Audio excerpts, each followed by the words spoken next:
सतनाम सभी समय। बोलो सत्यम सिद्धाय नमः। जय सत्यम सिद्धाय नमः। जय सत्यम सिद्धाय नमः। गुरुदेव आशीर्वाद। गुरुदेव, महिला वक्त का प्रश्न आया स्वप्न को लेकर, तो उसका अर्थ जानना चाहती हैं, तो मैं आपको स्वप्न ऑडियो के माध्यम सुना देता हूँ।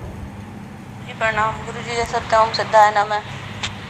गुरुजी, मेरी बेटी ने रात्रि में सपना देखा कि सुबह के टाइम वो बता रही थी कि मैंने रात में सपना देखा मम्मी के एक आंधी सी आ रही है, अगर जैसे आंधी का मौसम हो रहा है, तो हम छत पर गए हैं अपनी।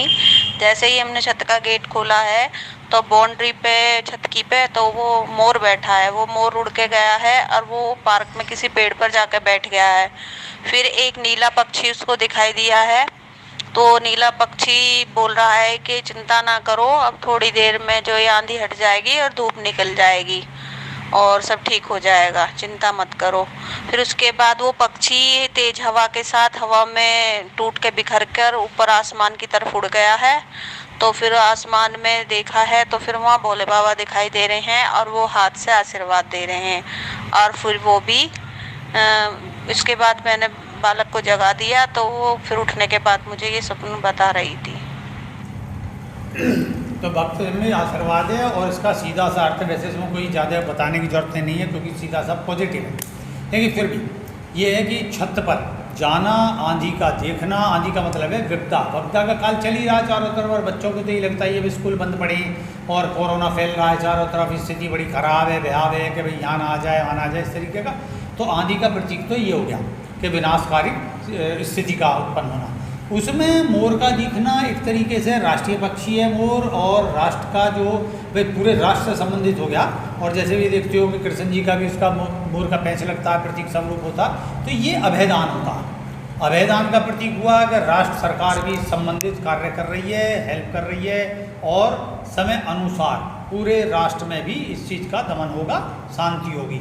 और जो नीलवर्णीय पक्षी है, जैसे बोलते हैं ज़्यादातर नीलकंठ, तो आप देखोगे जैसे शिव जी का मशहूर क्यों नीलकंठ, कि नीलकंठ उन्होंने समस्त जितना भी बुराई है, विष है, जो भी बीमारी वगैरह है, उन्होंने सबको नष्ट करके उसका जो विष का कारक जो होता है कौन है, विष, तो विष जो है उन्होंने गले में धारण कर लिया। और वैसे भी देखोगे कोरोना का सबसे पहला अटैक कहाँ होता है, गले में। तो उन्होंने देखा कि इस चीज़ का जो पक्षी जो है वो अभय दे रहा है, अर्थात खुद नीलवर्णीय पक्षी अभय दे रहा है जो नीलकंठ से। और उसका वायु में जाने के बाद में ऊपर उठने के बाद आंधी सी आई। आंधी का मतलब है कि फिर कोशिश की गई इस तरीके का प्रकोप हुए, लेकिन वो बिखर गया। और बिखरने का तात्पर्य होता है कि वो आशीर्वाद स्वरूप दूर तक कीटाणु रहित अवस्था उसने उत्पन्न कर दी। और चूंकि उसके पीछे कौन है, अर्थात ईश्वर ये कह रहे हैं कि अपने सही नियमों का पालन करो, नियमों का पालन करोगे तो कृपा रहेगी। ये तो है ही उनका। और आशीर्वाद का तात्पर्य है कि बहुत जल्दी आपको डरने की जरूरत नहीं है इस स्थिति से, ये सब स्थिति समय आने पर नियंत्रित हो जाएगी। भगवान का आशीर्वाद है, बहुत ही अच्छा पॉजिटिव। और जो समाज में एक डर फैला हुआ है उसके प्रति ये स्वप्न दिखना, खासकर बच्चे का बहुत अच्छा होता है सपना, क्योंकि भाई उसमें और कन्या उसका और शिव के दर्शन होने, तो ये सब प्रतीक बहुत ही पॉजिटिव है। और हम ये कहेंगे कि ऐसा भाई हम क्या उसमें वो करेंगे, क्योंकि भगवान का आशीर्वाद है, और भगवान का आशीर्वाद है तो भाई समस्त फलीभूत हो गए। इस फलीभूत हो गए, सुखी रहें, प्रसन्न रहें, स्वस्थ रहें। इस आशीर्वाद के साथ जय सत्यम सिद्धाय नमः। जय सत्यम सिद्धाय नमः।